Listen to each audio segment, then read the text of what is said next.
Assalamualaikum warahmatullahi wabarakatuh. Perkenalkan, nama saya Fitriani, NPM 1804040042, kelas SIC, semester 6, nomor absen 15C, mata kuliah Fiskal dan Moneter. Baiklah, di sini saya akan menjelaskan tentang makalah saya yang berjudul Sistem Moneter di Indonesia pada saat ini. Materi yang akan saya bahas yaitu tentang kebijakan moneter di Indonesia. Bank sentral memiliki fungsi dan peran yang sangat strategis dalam mendukung perkembangan pasar keuangan dan perekonomian di suatu negara. Kebijakan yang diterapkan oleh bank sentral tersebut dikenal secara umum sebagai kebijakan moneter. Dalam perkembangan sejarah peradaban manusia, peranan uang dirasakan sangat penting. Hampir tidak ada satupun bagian dari kehidupan ekonomi manusia yang tidak terkait dengan keberadaan uang. Pengalaman menunjukkan bahwa jumlah uang yang beredar di luar kendali dapat menimbulkan konsekuensi atau pengaruh yang buruk bagi perekonomian secara keseluruhan.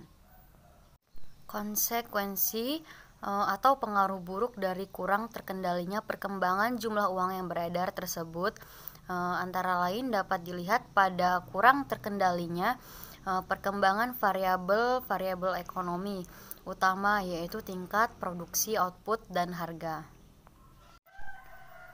Peningkatan jumlah uang yang beredar berlebihan dapat mendorong peningkatan harga melebihi tingkat yang diharapkan, sehingga dapat dalam jangka panjang dapat mengganggu pertumbuhan ekonomi. Sebaliknya, apabila peningkatan jumlah uang yang sangat rendah, maka kelesuan ekonomi yang akan terjadi.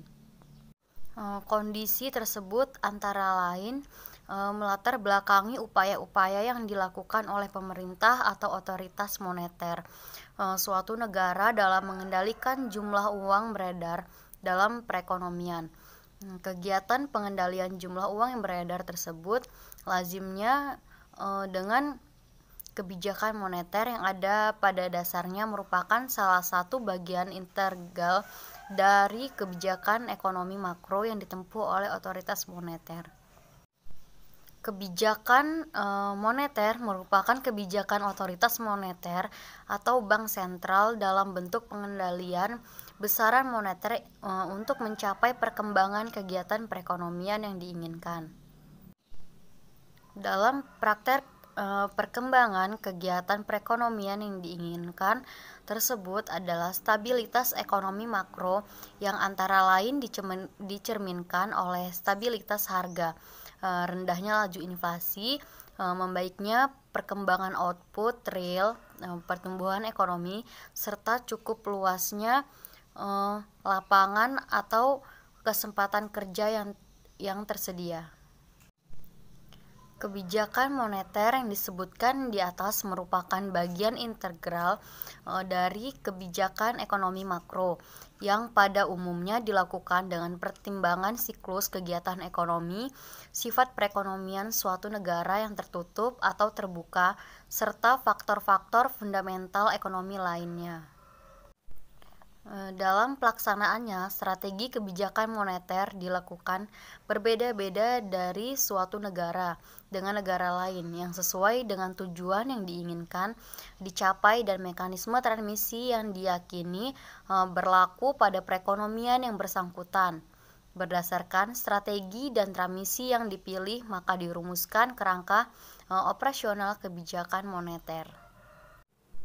Kebijakan moneter dan siklus kegiatan ekonomi.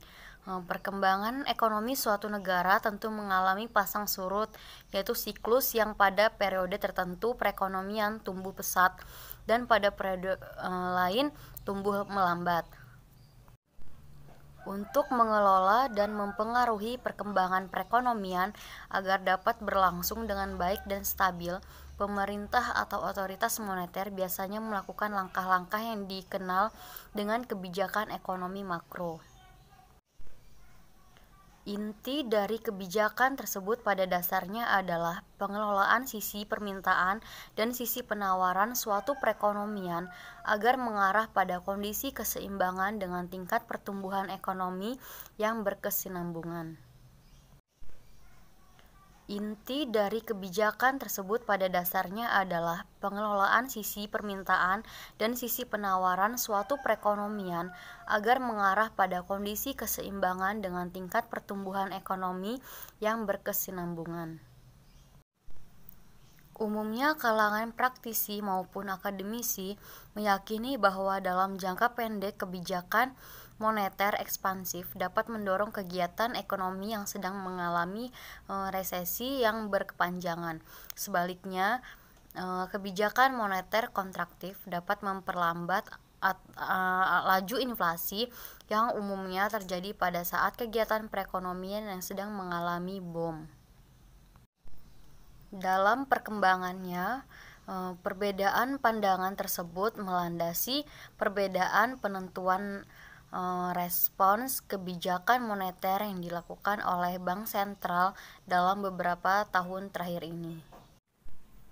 Materi selanjutnya yaitu tujuan kebijakan moneter. Undang-Undang Nomor 23 Tahun 1999 tentang Bank Indonesia secara jelas menyebutkan bahwa tujuan Bank Indonesia adalah mencapai dan memelihara kestabilan nilai rupiah yang di dalamnya mengandung pengertian kestabilan harga, laju inflasi, dan kestabilan nilai tukar rupiah. Kebijakan moneter bertujuan untuk mencapai stabilisasi ekonomi yang dapat diukur dengan yang pertama kesempatan kerja, yaitu semakin besar semangat untuk berusaha akan mengakibatkan peningkatan produksi. Peningkatan produksi ini akan diikuti dengan kebutuhan tenaga kerja. Hal ini akan terjadi peningkatan kesempatan kerja dan kesejahteraan karyawan. Yang kedua, kestabilan harga. Stabilitas perekonomian menciptakan stabilisasi harga, karena perekonomian yang stabil menyebabkan biaya yang rendah atau terjangkau bagi neraca pembayaran internasional masyarakat. Sebaliknya, ketidakstabilan akan menyengsarakan masyarakat karena masa depan sulit tercapai. Jika kestabilan tercapai, maka akan menimbulkan kepercayaan di masyarakat. Masyarakat percaya barang yang mereka beli sekarang akan sama dengan harga yang akan ada di kemudian hari. Yang ketiga, neraca pembayaran internasional. Neraca pembayaran internasional yang seimbang menunjukkan stabilitas ekonomi di suatu negara. Agar neraca pembayaran internasional seimbang, maka pemerintah sering melakukan kebijakan-kebijakan moneter. Syarat yang harus dipenuhi agar dapat mencapai keberhasilan yaitu yang pertama, independensi bank sentral, fokus terhadap sasaran, capacity to forecast inflation. Materi yang selanjutnya yaitu pemulihan ekonomi melalui kebijakan moneter. Undang-Undang Nomor 23 Tahun 1999 tentang Bank Indonesia secara jelas menyebutkan bahwa tujuan Bank Indonesia adalah mencapai dan memelihara kestabilan nilai rupiah yang di dalamnya mengandung pengertian kestabilan harga, laju inflasi, kestabilan nilai tukar rupiah. Sesuai dengan Undang-Undang Nomor 23 Tahun 1999, sasaran kebijakan moneter Bank Indonesia hanya satu, single objektif, yaitu memelihara kestabilan nilai rupiah.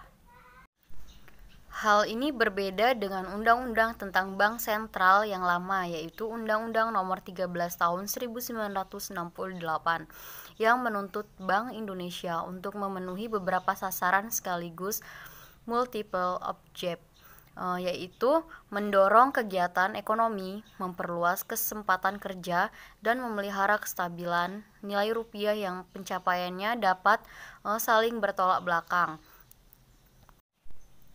Para ekonom sepakat bahwa ciri-ciri negara yang rentan terhadap krisis moneter yaitu: yang pertama, memiliki jumlah hutang luar negeri yang cukup besar. Yang kedua, mengalami inflasi yang tidak terkontrol. Yang ketiga, defisit neraca pembayaran yang besar. Yang keempat, kurs pertukaran mata uang yang tidak seimbang. Yang kelima, tingkat suku bunga yang di atas kewajaran. Jika ciri-ciri di atas dimiliki oleh sebuah negara, maka dapat dipastikan negara tersebut hanya menunggu waktu mengalami krisis moneter. Baiklah, itu saja yang dapat saya sampaikan dari hasil makalah yang saya buat. Saya akhiri. Wabillahi taufiq walhidayah. Wassalamualaikum warahmatullahi wabarakatuh.